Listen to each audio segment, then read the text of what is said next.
Jadi Imam Nawawi itu mu'alif atau penyusun kitab Riyadhus Shalihin, sama dengan dengan Arba'in Nawawi. Tapi jangan keliru dengan Imam Nawawi yang lain, Mbak. Ada dua Imam Nawawi memang. Ada Imam Nawawi itu yang Al-Bantani itu beda lagi. Kalau Nawawi Al-Bantani itu memang beliau itu ulama besar di Mekah, tapi aslinya Banten. Makanya ditambahi Al-Bantani itu karena memang aslinya Banten. Dan beliau adalah cicitnya mantan wapres kita. Siapa itu? Yai Ma'ruf Amin, ya. Yai Ma'ruf itu cicitnya Imam Nawawi. Beliau juga banyak buku-bukunya. Ada tafsir, ada fikih, ada tasawuf juga ada. Ya. Jadi kalau Nawawi yang ini beda, yang termasuk Riyadhus Shalihin. Nah, hadirin hadirat, hadis yang ke-29 ini tentang abwabul khair wa masalikul huda. Hadis yang menjelaskan tentang pintu-pintu kebaikan dan jalan-jalan mendapatkan petunjuk hidayah dari Allah. Ya, memang kebaikan itu kan sebenarnya pintunya banyak. Ya, tapi dalam pikiran kita ini seolah-olah kebaikan itu angel, padahal pintunya itu jauh lebih banyak daripada kejelekan. Sama dengan yang dihalalkan dan yang diharamkan. Itu sebenarnya yang dihalalkan itu jauh lebih banyak daripada yang diharamkan. Tapi dalam pikiran kita ini seolah-olah sing halal itu sithik, seolah-olah begitu. Ya. Makanya ada orang yang ngomongnya begini, hari ini nyari yang halal, yang haram aja susah. Itu keliru, Pak. Itu berarti dibalik seolah-olah yang haram itu lebih sedikit daripada yang halal, lebih banyak daripada yang halal. Ya, padahal kebalik, mestinya halal itu lebih banyak daripada yang haram. Kaidahnya jelas, Pak. Kaidah usul fikih, kaidah hukum Islam itu ada yang bunyinya begini: al aslu fil asya al ibahah hatta yadulad dalil ala tahrimiha. Hukum asal segala sesuatu itu boleh, halal, sampai ada dalil yang mengharamkan. Berarti semuanya itu halal kecuali yang diharamkan. Nah, kecuali itu kan berarti yang sedikit, Pak. Pengecualian itu sedikit. Dalam hal muamalah begitu. Nah, tetapi ya mungkin karena godaan setan, kemudian karena nafsu kita, akhirnya seolah-olah yang halal itu sedikit, yang haram itu banyak. Dalam pikiran kita kan seolah-olah ini gak oleh, ngono gak oleh, iki gak oleh, iku gak oleh, itu sing oleh apa? Seolah-olah kan begitu. Padahal mestinya iki oleh, iku oleh, sing gak oleh sidik, mestinya begitu. Mestinya. Ya, karena memang kalau dalam Quran itu kan yang diharamkan kan hanya berapa? Bisa dihitung jari kok, Pak, itu yang diharamkan. Termasuk dengan yang di hadis itu jari. Ya, mentok-mentok ya jari kaki juga lah. Ya. Tapi yang dihalalkan itu banyak sekali. Nah, itu yang kadang-kadang ngapunten sering kita lupakan, sehingga seolah-olah kita ini hidup itu merasa susah, diotar-atur oleh Allah, seolah-olah begitu. Padahal aturan dari Allah itu dalam rangka kebaikan kita bersama. Makanya di dalam usul fikih itu ada konsep namanya maqasidus syar'i. Maqasidus syar'i itu maksud, tujuan diperlakukannya hukum Islam. Sehingga di dalam hukum Islam itu pasti ada ilat. Ilat itu alasan, Pak. Iki haram, ilatnya apa? Mesti ada, Pak, kalau dalam hukum Islam. Jadi tidak tiba-tiba hukum itu muncul gitu, tidak. Sehingga kalau menurut Asy-Syatibi, maksud tujuan hukum Islam itu secara umum dibagi menjadi 3. Satu, ada yang lid-daruriyah. Lid-daruriyah itu darurat, atau kalau bahasa saya kebutuhan pokok. Jadi hukum Islam itu muncul karena ini kebutuhan pokok. Kebutuhan pokok itu ada berapa? 5. Hifdzul nafas, memelihara jiwa. Makanya dalam Islam itu kan tidak boleh membunuh. Membunuh itu haram. Kenapa? Itu bertentangan dengan hifdzul nafas, pemeliharaan jiwa. Kemudian ada hifdzuddin, memelihara agama. Jadi kita itu harus memperkuat iman, takwa, Islam kita. Kenapa? Karena memang dalam Islam kita harus memelihara agama. Kemudian ada hifdzul mal, memelihara harta. Kenapa mencuri itu haram? Karena mencuri bertentangan dengan hifdzul mal. Ya. Kemudian yang keempat ada hifdzul akal, memelihara pikiran, akal. Kenapa narkoba itu haram? Karena bertentangan dengan hifdzul akal. Islam sangat memelihara akal. Loh, kok ada sesuatu yang merusak akal? Haram berarti. Nah, itu ilatnya, alasannya, alasan hukumnya di situ. Kemudian yang kelima ada hifdzun nasl, memelihara keturunan. Ya, makanya di dalam fikih itu dulu KB itu masih menjadi debatable, Pak. Apakah KB itu boleh atau tidak? Kenapa? Karena KB itu kan dulu pemahamannya kan memutus keturunan, ya. Tetapi ternyata dalam perjalanannya KB itu tidak memutus, tidak hanya memutus keturunan, tapi mengatur keturunan. Ada istilah tanzimun nasl. Ya, tanzimul nasl itu berarti mengatur keturunan. Makanya ketika itu para ulama ijma'nya begini, kesepakatannya begini, kalau cara KB itu permanen berarti itu sudah memutus keturunan, itu bertentangan dengan hifdzun nasl, memelihara keturunan, itu nggak boleh.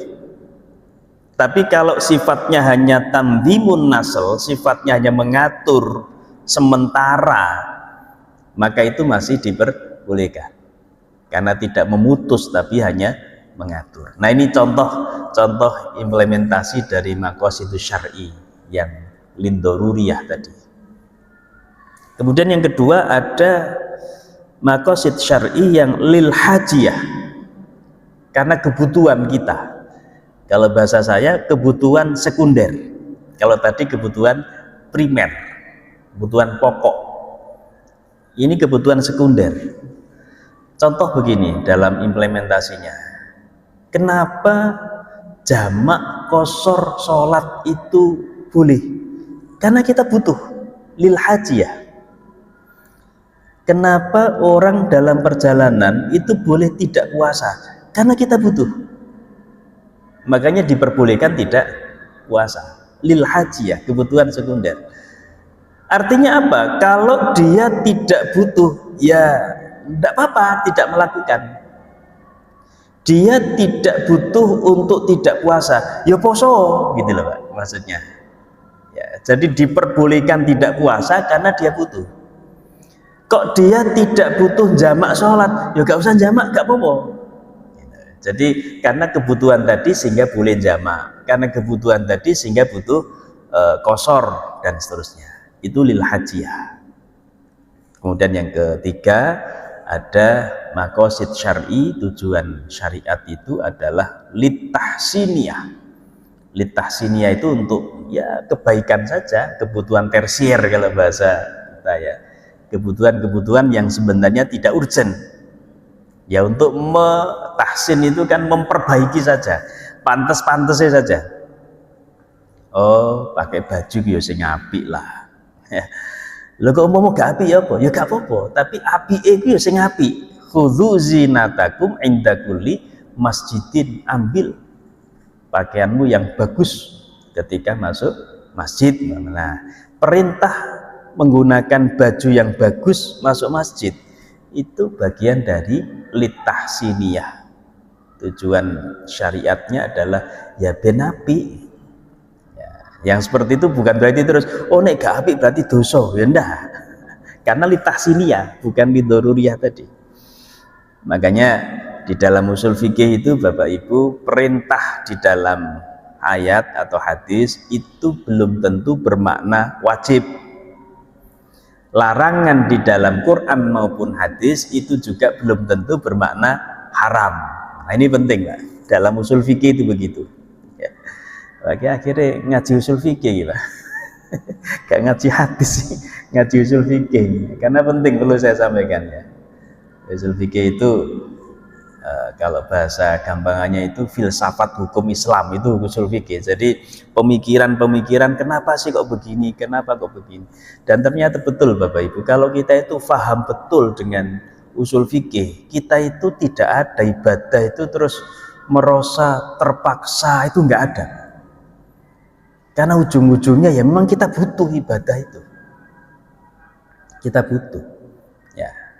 Nah, jadi ini hadirin hadirat, jadi kebaikan itu ya sebenarnya jauh lebih banyak ya daripada kejelekan. Baik, kita masuk ke hadis isinya. Panjang karena hadisnya ini, Pak. An Mu'adz bin Jabalin, diceritakan oleh Mu'adz bin Jabal, berarti yang menangi zamane Rasul iki ya Mu'adz bin Jabal. Mu'adz bin Jabal ini cerita kepada siapa? Banyak yang diceritakan, sanadnya itu banyak, tapi yang disebut di sini hanya satu, yaitu yang ketemu langsung dengan Rasul. Yang kedua rawi itu yang meriwayatkan hadis, yang memperkenalkan hadis. Bahasa sekarang yang mendesiminasikan hadis ini sopo, itu rawi namanya ya. Yang mengenalkan hadis ini kepada masyarakat iki sopo, itu namanya rawi.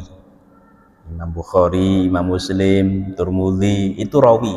Itu berarti mereka yang mengenalkan hadis kepada masyarakat.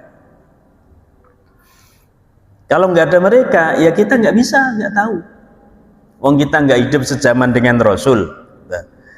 Kok jangankan kita, Imam Bukhari sendiri kalau nggak ada sanad-sanad yang lain nggak akan tahu tentang hadis Rasulullah. Sehingga dari Mu'adz, mamanya dari Mu'adz kepada ini riwayatnya siapa ini? Tirmidzi ya. Ini rawahu Tirmidzi. Dari sahabat Mu'adz ke Imam Tirmidzi ini jaraknya jauh. Bukan orang yang satu zaman. Sehingga jaraknya ini pasti melalui banyak orang. Makanya hadis seperti ini Bapak Ibu, kalau kita ingin ngecek validasinya hadis ini, maka cari di Sunan At-Tirmidzi. Ya kalau Arba'in Nawawi sih sudah melalui validasi buahnya, sehingga isinya ya sahih semua. Tapi umpama kita tidak menemukan di Arba'in Nawawi, umpama panjenengan baca buku atau baca, mohon maaf sekarang itu banyak sekali di internet. Itu yang Masya Allah sekarang internet itu hati-hati Bapak Ibu, ya bukan berarti nggak boleh, tapi hati-hati sekali karena internet itu gampang untuk menjerumuskan kita ya. Yang baik banyak, tapi yang jelek juga banyak. Termasuk yang banyak itu yang jelek dengan kulitnya baik, itu banyak karena dalam rangka menjerumuskan. Jadi judulnya api Pak, judulnya api, tapi isinya menjerumuskan tuh banyak sekali. Loh sekarang siapa yang umpama Mbak ngapunten, masyarakat awam terus gelem ngecek hadis iki sahih apa ndak, kan jarang Mbak. Umpama jenengan butuh, saya pengen tahu umpama tentang akikoh umpama lagi Mbak, tentang akikoh, browsing aja di internet, browsing hukum akikoh. Loh kok umpama Mbak, para pebisnis akikoh itu elean umpama, bikin aja hadis akikoh wajibun umpama, rawahul Bukhari umpama ngaten. Lho sapa sing gelem ngecek kan ndak ada. Kalau sudah Bukhari, wah sahih iki, berarti akikoh itu wajib. Lho kan bahaya ini. Bahaya sekali di internet kalau kita itu belajar hanya mengandalkan internet. Ya. Maka di dalam ilmu hadis kalau kita ingin ngecek apakah hadis ini betul-betul riwayatnya Imam Bukhari, yo cari di Sahih Bukhari. Sama dengan ini, hadis ini diriwayatkan oleh Imam Tirmidzi, maka cari di Sunan Tirmidzi, bukunya Imam Tirmidzi ya. Makanya di dalam karya ilmiah itu hadirin hadirat, Zaman dulu kalau zaman saya kuliah, kok nyebutkan Rawahu Tirmidzi, kutipannya dari mana? Bukunya si A, pasti dicoret sama pembimbing saya. Kalau sudah Rawahu Tirmidzi, rujukannya oh Sunan Tirmidzi. Rawahul Bukhari, rujukannya mana? Sahih Bukhari, halaman sekian, juz sekian, baru diterima. Tapi kalau hadis riwayat Bukhari, rujukannya kitab bla bla bla, pasti dibuang, dianggap tidak sahih begitu aja, karena tidak menggunakan cara-cara validasi yang kuat. Ya. Nah, bukunya para rawi itulah yang kemudian dijadikan rujukan, makanya dinamakan rawi. Walaupun hadis ini saya ceritakan kembali, bukan berarti rawinya saya, bukan, tetap kembali ke Tirmidzi. Loh kok ribet begitu? Iya Pak, kalau nggak begitu betapa banyak hadis palsu, didik-didik muncul palsu Pak. Kok jangankan hadis, Quran aja banyak yang memalsukan. Hadis itu kan berserakan Pak, banyak sekali. Ya, maka ya kita jangan terus merasa kok diangel-angel begitu, enggak, tapi ini dalam rangka menjaga kemurnian ajaran kita. Karena kalau enggak hati-hati, Masya Allah, yang namanya serangan eksternal maupun internal itu banyak sekali Pak.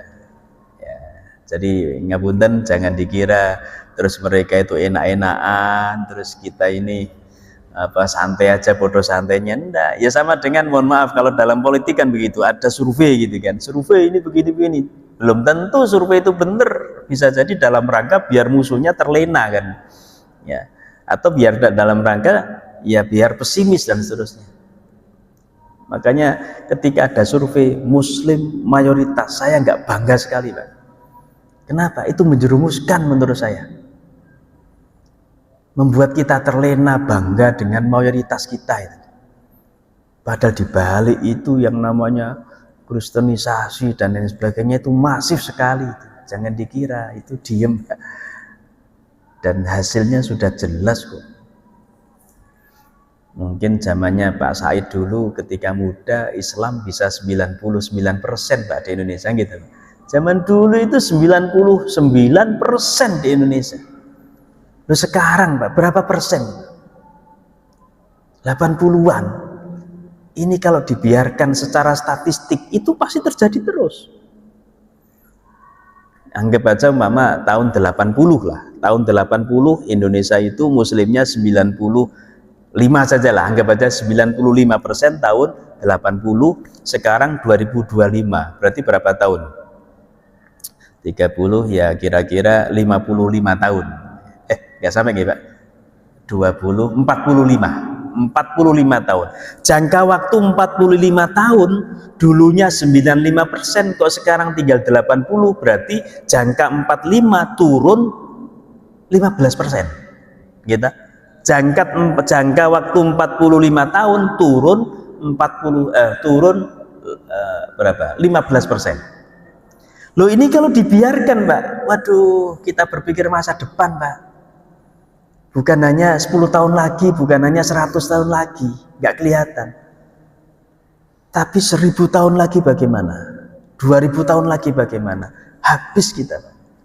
Ini kalau berjalan begini terus. Ya. Makanya saya itu kadang-kadang berpikir, jangan-jangan sesama kita ini deh tukaran, ya itu ya memang disetting by design agar kita ini nggak maju-maju. Ya. Kemarin itu ada hari raya apa mereka itu nih? Itu sudah Waisak apa? Waisak gitu. Itu ada yang dengan cara budaya Jawa. Jadi budaya Jawa itu sudah digunakan untuk mereka. Wah ini bahaya Pak ke depan Pak. Ya. Ini ngapunten, ini kekhawatiran saja, tapi kekhawatiran yang positif menurut saya untuk mengantisipasi. Kekhawatiran saya, kalau mereka sudah menyebarkan agama melalui budaya, maka itu akan menggantikan mayoritas Islam di Indonesia. Kenapa? Karena sejarah menyampaikan bahwa Islam bisa mayoritas di Indonesia karena sebarannya melalui budaya. Sudah Pak, saya khawatir ini ngapunten, ini kekhawatiran yang berlebihan, tapi saya layak khawatir karena kita punya tanggung jawab untuk mempertahankan mayoritas ini. Di beberapa tempat, ya kebetulan kami punya program di Blitar, Wates itu Blitar Selatan. Itu yang namanya program beasiswa dengan kedok bimbingan belajar. Itu sudah banyak di sana. Yang mengadakan dibaliknya adalah mereka. Ya.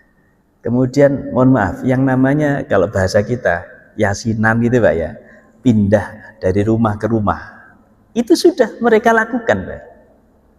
Kalau di desa yang Islam itu biasanya gitu Pak. Kalau di desa itu biasanya ya yasinan itu pindah dari rumah ke rumah, ya sambil ngopi atau apa ngeteh, itu mereka sudah mempraktekkan itu. Ya kopiah begini ini, ini kopiah Nusantara kan Pak ya, kopiah apa namanya, kopiah nasional, kopiah juga. Jadi seperti orang ya, tapi mereka menyebarkan agama. Nah makanya yang tadi saya bilang, kalau mereka sudah menggunakan budaya sebagai wasilah perantara menyebarkan agama, kita yang kalah nanti. Maka kita harus betul-betul punya antisipasi ini, bagaimana agar ya kita ini tidak sampai terus turun. Ini kan kok nggak pernah grafik kita naik itu loh, nggak pernah Pak. Sekian tahun ini turun terus Pak kita. Ini yang sering kita lupakan dan selalu dilem-lem oleh mereka. Indonesia mayoritas Muslim, Indonesia mayoritas. Nah, itu melenakan kita. Ya. Sehingga ya punten, hadis-hadis seperti ini dengan aturan-aturan yang harus begini, harus begitu adalah sebenarnya dalam rangka menjaga kemurnian ajaran kita. Jangan sampai ada hadis-hadis palsu yang dalam rangka tertentu kemudian kita yakini seolah-olah itu dari Rasulullah. Baik, hadis ini diriwayatkan oleh Mu'adz bin Jabal. Suatu hari Mu'adz bin Jabal ini sowan ke Rasulullah, ketemu Rasulullah. Qala qultu ya Rasulullah. Kemudian Mu'adz bin Jabal ini ngomong ke Rasulullah. Qala itu artinya ngomong, berkata. Ya tergantung yang ngomong siapa, tapi siapapun yang ngomong itu ya bahasa Arabnya qala. Allah yang ngomong ya qala, Rasulullah yang ngomong ya qala, sahabat yang ngomong ya qala, penjahat yang ngomong juga qala. Kan beda sama bahasa Jawa. Bahasa Jawa itu ada strata, ya ada stratanya. Nek sing ngomong Allah ya dawuh kan gitu kan.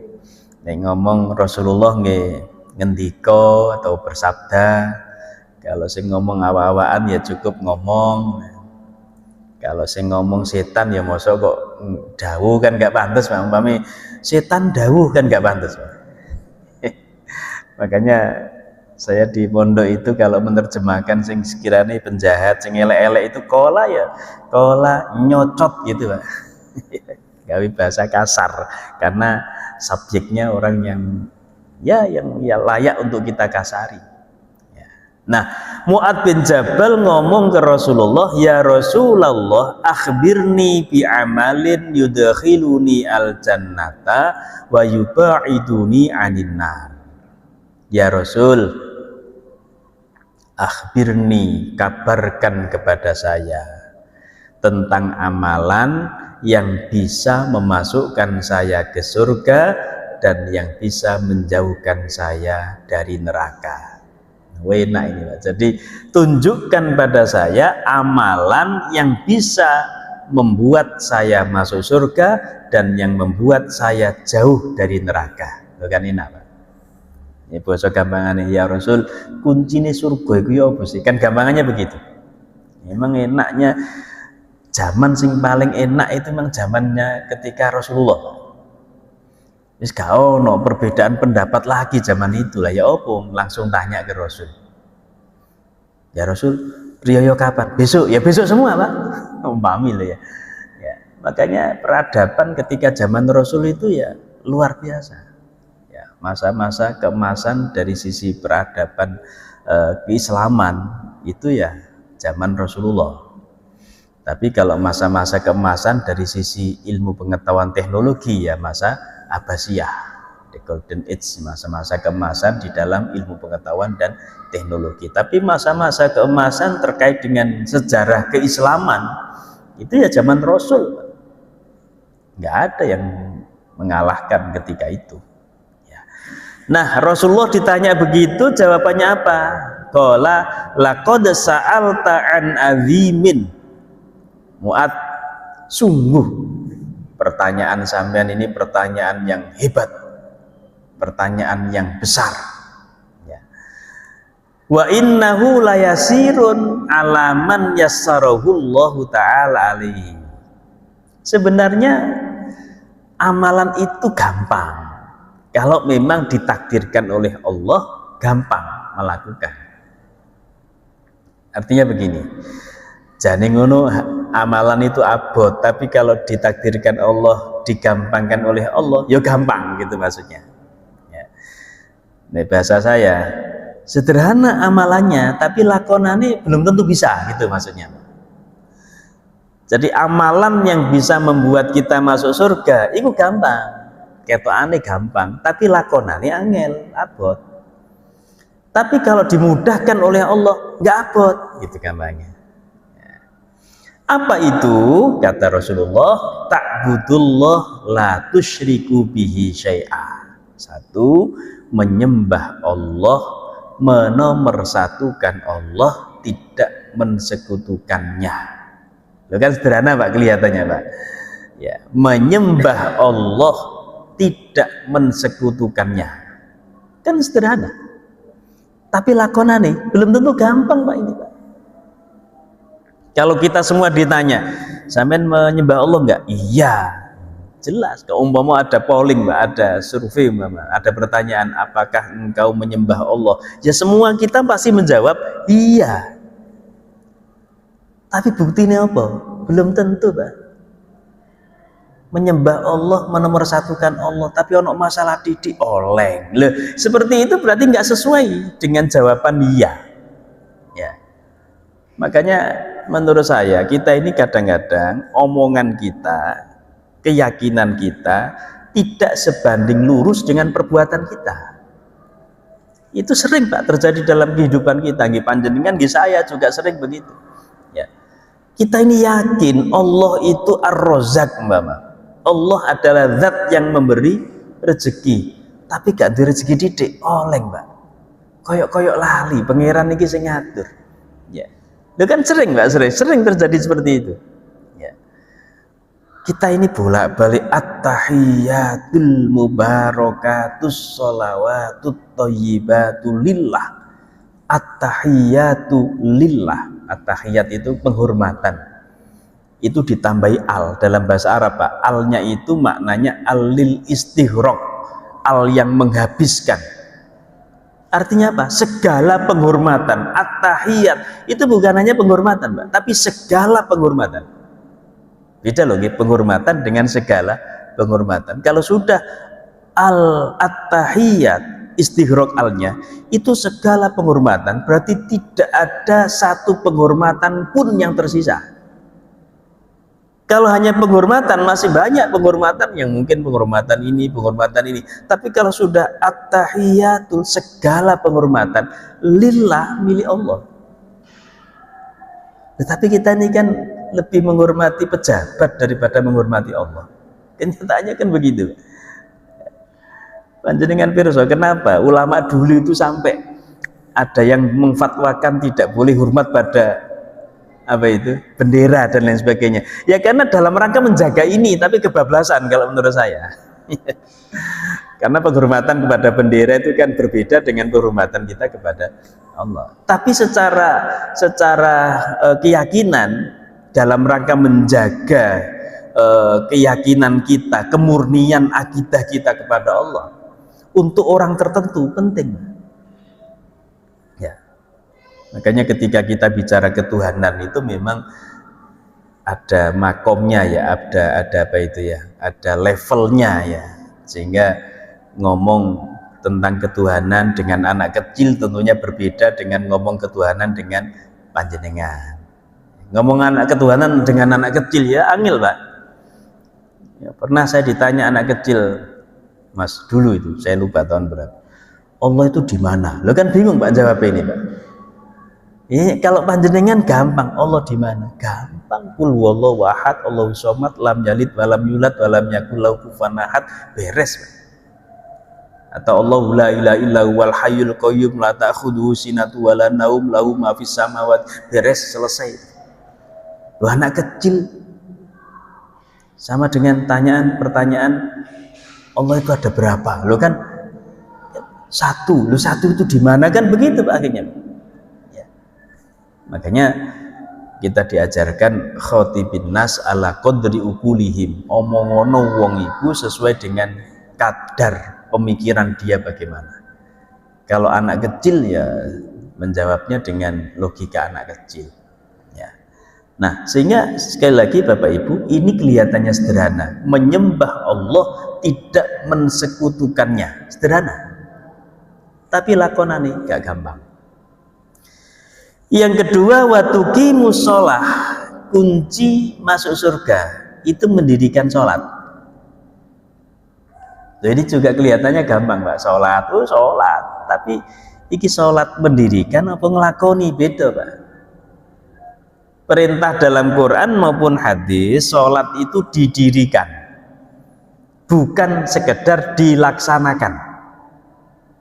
Perintah dalam Quran bukan if'alus sholah, laksanakan sholat, bukan, tapi dirikanlah sholat. Sama dengan ini Pak, tuqimus sholah, bukan taf'alus sholah, bukan mengerjakan sholat, bukan, tapi mendirikan sholat. Maknanya apa? Berarti sholat itu gak asal-asalan. Ini maknanya bukan sholat itu asale lungguh terus didekno, dan bukan, tapi sholat itu jangan asal-asalan, kudu sesempurna mungkin. Nah, tapi kita ini kan sering lupa itu. Ya, jadi kelihatannya gampang, dirikanlah sholat. Ya sholat Pak, tapi ya kadang kita ini asal-asalan. Nggak usah kita bicara kehusuan loh, kadang-kadang pakaian kita ini aja asal-asalan. Ya. Kadang ada yang ngapunten, bukan berarti nggak sah loh, kita bukan bicara sah atau tidak, berarti bicara etis apa tidak. Ya, karena kalau kita ibadah itu pertimbangannya bukan hanya sah atau tidak, tapi etis atau tidak itu penting.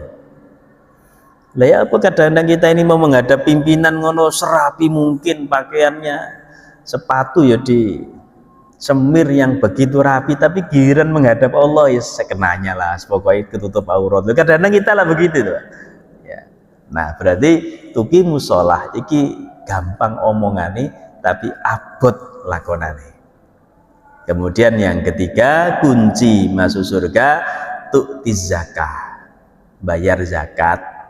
Memang ini ya rukun Islam itu Pak, intinya kan syahadat, sholat, zakat, puasa, haji. Ya, rukun Islam itu kunci masuk surga. Tapi kan ya kata kuncinya tadi yang menarik tadi, yo itu gampang tapi yo abot lakonane. Ya. Tasumu Ramadan juga begitu. Ya. Ini gampang Pak, puasa Ramadan, masuk Ramadan puasa, selesai Ramadan selesai, kan gampang itu. Apalagi sekarang musim-musim diet itu, aduh, banyak yang posone goro-goro diet ya Pak. Gampang, tapi masalahnya dampaknya ada apa enggak? Wong puasa itu ada dampak. Atau kalau dalam kurikulum itu ada learning outcome ya, learning outcome, LO-nya itu loh. Capaian pembelajaran, CPL ya. Capaian pembelajarannya ini apa? Wong puasa itu belajar kayak diklat begitu. Ya, diklat itu mesti ada outputnya apa, capaian pembelajarannya apa. Apa capaiannya? La'allakum tattaqun. Ya, masalahnya kita mencapai kepada wong kadang mari poso ya tetap nyolong, mari poso ya tetap korupsi. Lah berarti kan CPL-nya nggak nyampe itu. Capaian pembelajarannya nggak kena. Kemudian watahujjul bait, ini juga gitu Pak, haji. Ya, Masya Allah, kalau nggak hati-hati nih Pak, umroh haji itu kayak apa itu Pak, lebih lebih apa itu, jalan-jalan itu Pak namanya, rekreasi. Banyak sekali itu yang Allah. Saya sering ngapunten kalau ada di antara panjenengan ya. Saya itu sering ngeritik teman-teman ustadz yang punya bisnis travel itu. Ya, mosok sampai kemudian memotivasi ya bagus, memotivasi umroh itu bagus, tapi kalau kemudian sampai disuruh ngutang-ngutang, waduh, kalau ini saya kurang sepakat, saya bilang gitu. Loh kenapa Ustaz? Nah yang ngutang itu bikin kita susah. Nah kan jelas manis tato'a ilai sabila.